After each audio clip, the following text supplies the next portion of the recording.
বিশ্বনবী দেখলেন আমার তো প্রতি সপ্তাহে সপ্তাহে যুদ্ধে আহত সাহাবীদের সেবা দিবে কে? বিশ্বনবী কি খেয়াল করলেন দেখেন, সাআদ ছিল মদিনার বড় ডাক্তার।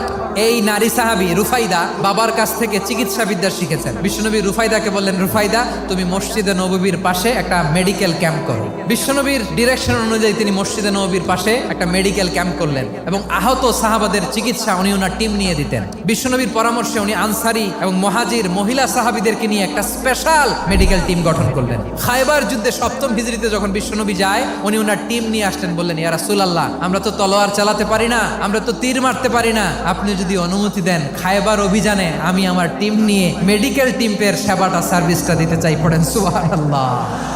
বিশ্বনবী অনুমতি দিলেন, যোদ্ধা সাহাবীদের সাথে মেডিকেল টিম নিয়ে অগ্রসর হলেন। খায়বারের প্রতিটা আহত সাহাবী যারা ইনজুরি শিকার হয়েছেন সবাই রুফাইদা আল আসলামিয়ার এই মেডিকেল ক্যাম্প থেকে চিকিৎসা সহায়তা পেয়েছেন। সুবহানাল্লাহ পড়েন।